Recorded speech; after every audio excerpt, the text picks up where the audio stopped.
La Fondation Sunga va procéder en septembre prochain au lancement de la première édition de son programme de formation de femmes en entrepreneuriat dénommé Incubateur Sungangai. Ainsi, pour la réussite de ce programme, cette fondation vient de signer un accord de partenariat avec la Banque postale du Congo.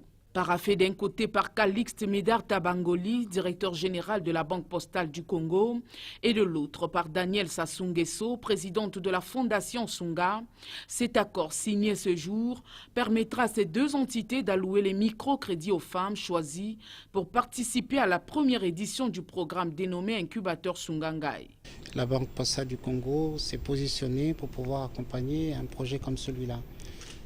Nous le faisons déjà plus ou moins pour le projet Lissungi. Nous allons le faire pour la Fondation Sunga parce qu'elle touche directement à ce que nous avons de plus sensible. Et je pense que les objectifs de la Fondation Sunga sont nobles.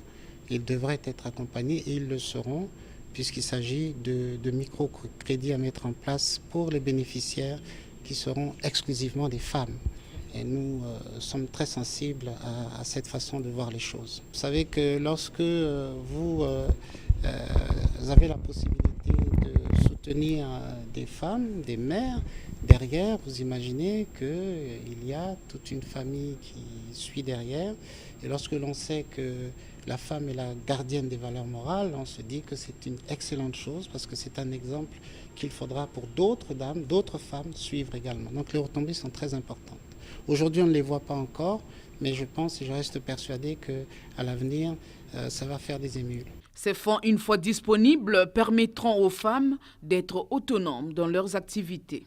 La Fondation Sunga travaille à l'autonomisation des femmes ainsi qu'à la lutte de toute forme de violence commise à l'endroit des femmes sur toute l'étendue de notre territoire. Nous venons de lancer un programme au sein de la Fondation qui est le programme Sunganga. Il s'agit d'un incubateur à l'entrepreneuriat féminin. Le premier incubateur, j'ai envie de dire, en République du Congo. Qu'est-ce qu'un incubateur? Un incubateur est une sorte d'école à l'entrepreneuriat. Nous nous proposons donc de recevoir des femmes du Congo, issues de toutes les régions, au sein de cette école qui va s'étendre sur 6 semaines. Et nous nous proposons de leur enseigner les bases de l'entrepreneuriat en termes de fiscalité, de management, comptabilité, etc. Parce que comme je l'ai expliqué tout à l'heure lors de mon entretien avec l'équipe de la Banque postale, j'ai personnellement un parcours d'entrepreneur et lorsque je me suis lancée pour la première fois, je n'avais pas forcément toutes les bases pour me permettre de faire perdurer cette entreprise dans le temps.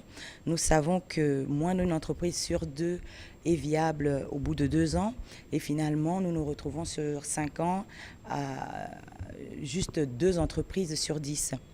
Donc il est très important pour nous de pouvoir donner à ces femmes qui veulent se lancer dans l'autonomisation les bases nécessaires pour pouvoir, pourquoi pas, passer du secteur informel au secteur formel et accéder finalement à la PME.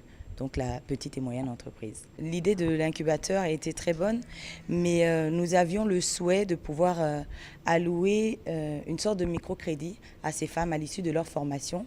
Un microcrédit pour pouvoir mettre sur pied le micro-projet qu'elles ont réalisé au sein de l'incubateur, parce que le but est bien sûr qu'elles puissent elles-mêmes réaliser le business plan de leur projet futur et il nous fallait rechercher le financement, donc le financement pour pouvoir accompagner ces femmes et nous nous sommes adressés donc à plusieurs organismes de la place et nous avons eu la chance de trouver en la Banque postale, qui est la première banque publique congolaise, un interlocuteur réceptif. Ils ont bien voulu nous accompagner donc dans l'élaboration de ce projet afin de pouvoir accorder à ces femmes, à l'issue de leur formation, un microcrédit qui leur permettra d'entreprendre. Accord signé, il ne reste plus qu'à la mise en œuvre de celui-ci et permettre ainsi aux participants à ce programme de bénéficier les fruits de ce partenariat.